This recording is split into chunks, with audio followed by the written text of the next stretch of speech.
Assalamualaikum warahmatullahi wabarakatuh. Perkenalkan, nama saya Muhammad Nafis. Saya dari kelompok 2 Pancasila. Di sini saya ditugaskan sebagai kameramen. Nama saya Maureziza. Saya berperan sebagai Kalam. Perkenalkan, nama saya Fahmi Almahi dari kelompok 2. Saya ditugaskan menjadi editor. Perkenalkan, nama saya Benita Amanda. Saya dari kelompok 2. Peran saya di sini sebagai talent. Perkenalkan, nama saya Desnita Pujawati. Saya di sini berperan sebagai moderator. Kami dari kelompok 2 akan membuat video yang bertema saling menghormati dalam kehidupan sehari-hari. Permisi.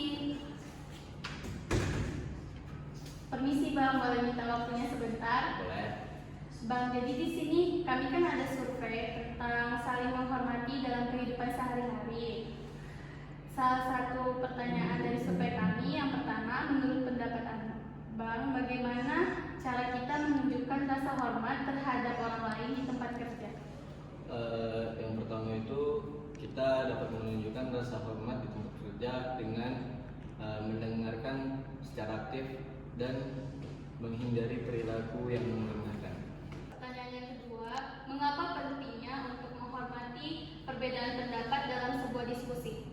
Menghormati perbedaan pendapat itu penting untuk menciptakan lingkungan yang inklusif, mendorong ide-ide kreatif, dan menjaga hubungan yang harmonis. Itu pendapat saya.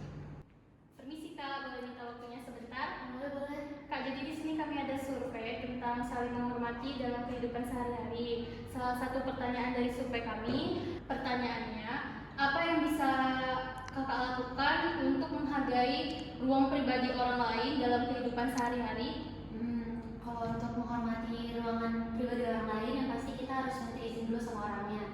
Kayak kita meminjam atau mau ngambil sesuatu dari punya orang lain, kita izin dulu nih sama orang yang punya, dia ngebolehin atau enggak. Oke, selanjutnya, mengapa saling menghormati antara teman sangat penting dalam menjaga hubungan persahabatan? Kalau menurut saya pribadi, kenapa sangat penting? Karena penting banget. Kita misalnya nih ada janji sama teman, terus kita ngaret-ngaret, belum tentu teman kita sebenarnya itu senang, belum tentu teman kita tuh sebenarnya terima. Jadi kita tuh harus ada konfirmasi, terus kayak kita main, tapi ternyata teman kita tuh nggak suka nih sama permainan yang kita mau. Jadi kan kita harus ada komunikasi, gitu. Oke, makasih Kak. Sama-sama. Permisi Kak, boleh minta waktunya sebentar?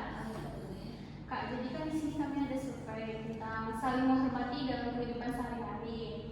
Salah satu pertanyaannya ialah apa yang bisa kamu lakukan jika kita merasa tidak dihormati oleh seseorang? Kalau merasa tidak dihormati ya, itu introspeksi diri dulu. Kalau misalnya kita nih ada salah nih, memang pasti introspeksi kayak, oh aku ada ngelakuin kesalahan nih sama orang itu. Nah, kita datangin orang itu, minta maaf kalau misalnya memang karena itu orang itu nggak menghormati kita. Nah, terus kalau misalnya kita nggak tahu nih, belum tahu, udah introspeksi diri kayak, aduh ini gimana ya, salah aku apa?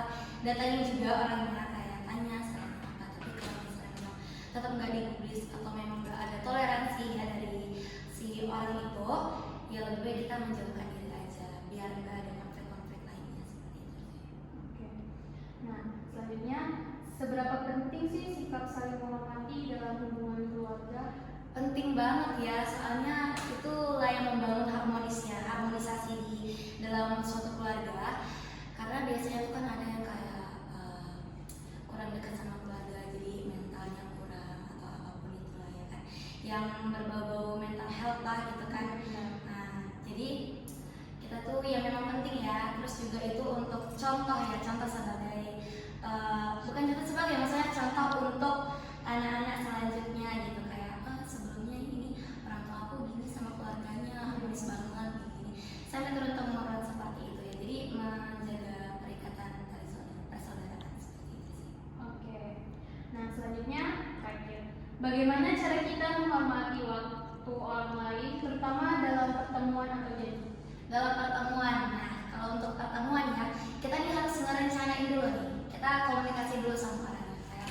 Kayak ini ada waktu senggangnya kapan, jadwalnya fixnya gimana. Terus kalau misalnya memang sudah fix, rencanain tempat, pokoknya sesuai kesepakatan bersama. Jadi nanti kalau misalnya memang udah fix ya, nah itu usahain tempat waktu juga sih. Tapi kalau misalnya memang ada kendala, nggak bisa datang tiba-tiba, ya kita batalkan secara sopan aja, ya beretikat baik lah seperti itu.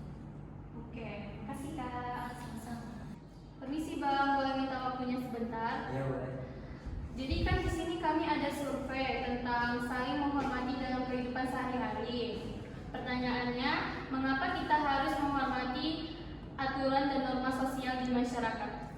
Karena aturan dan norma tersebut membantu menciptakan ketertiban, kedamaian, dan keadilan. Oke, selanjutnya, bagaimana cara menunjukkan rasa hormat terhadap orang yang lebih tua dalam kehidupan sehari-hari? Yang setahu saya, cara menunjukkan rasa hormat terhadap orang yang lebih tua adalah menjaga etika, sopan santun dalam ucapan dan perbuatan. Karena adab itu lebih penting daripada ilmu. Oke, makasih Bang. Oke, sekian dari video kami tentang saling menghormati dalam kehidupan sehari-hari. Lebih dan kurangnya mohon maaf kalau ada salah kata. Terima kasih. Dadah. Let's just wait till the morning.